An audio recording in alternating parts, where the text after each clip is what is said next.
Good morning and welcome to the Morning Bell. I'm Robert, joined by Lizzie and Steve. It's Wednesday, May 13th, 2026, and we're seeing some fascinating divergence in the markets today with tech futures climbing while traditional industrials pull back.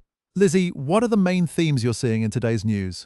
Thanks, Robert. The dominant story right now is this growing anxiety about long-term inflation that's gripping Wall Street. We had fresh PPI data coming through, and the market's reaction has been telling.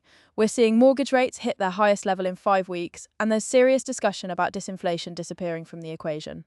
What's particularly notable is BofA's blunt warning about Fed rate cuts, essentially telling investors not to count on the relief they've been pricing in. This is creating a real bifurcation in how different sectors are trading. Tech is holding up relatively well, with Nasdaq futures advancing, but the Dow is slipping as traditional value plays get hammered by the reality of higher for longer rates. That's a significant shift in sentiment. How are you reading the market's interpretation of this inflation persistence? Markets are clearly in a reassessment phase. What we're seeing is selective positioning rather than broad-based panic. The fact that Nasdaq futures are rising while Dow futures fall tells us investors are rotating into companies with pricing power and strong balance sheets that can weather higher rates. Look at the earnings picture. It's mixed but revealing Dynatrace. Beat estimates but gave underwhelming 2027 guidance, which speaks to caution about the forward environment. Then you have Alibaba, where core profit plunged 84% despite AI and cloud growth accelerating, showing how investment cycles are compressing margins even for tech giants. On the commodity side, oil prices are holding steady even with Trump heading to China, and the IEA is warning about further price spikes as inventories plunge.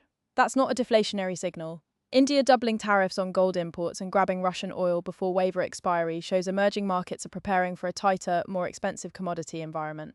What does this mean for traders looking at the indices today? From a technical standpoint, the S&P 500 is testing some critical support levels around the 5,200 area. We're seeing divergence in the technical indicators with momentum starting to roll over even as price holds. For the Nasdaq, we're actually seeing relative strength holding above the 16,000–8,800 level, with tech names showing resilience.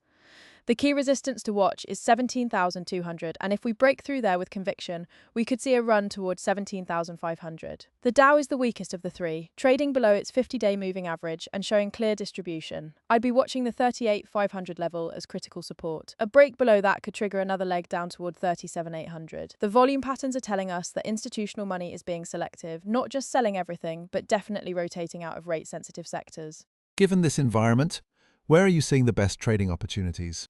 The opportunities are in companies that can pass costs through to consumers and maintain margins in an inflationary environment.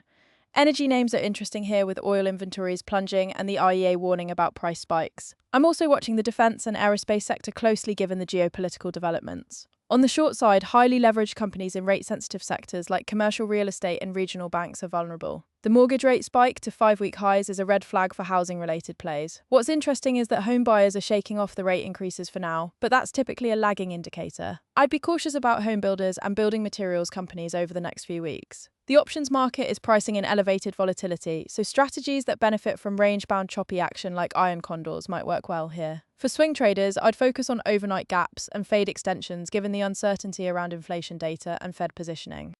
Let's talk about crypto markets, Lizzie. What's the latest on Bitcoin, Ethereum, and Solana heading into next week? Bitcoin is showing impressive resilience, holding above the $80,000 level even after that hot CPI print. We're testing critical resistance at $82,000, and analysts are citing 77% odds of new all-time highs within the year. What's really significant is CryptoQuant's bull-bear cycle indicator turning green for the first time since March 2023.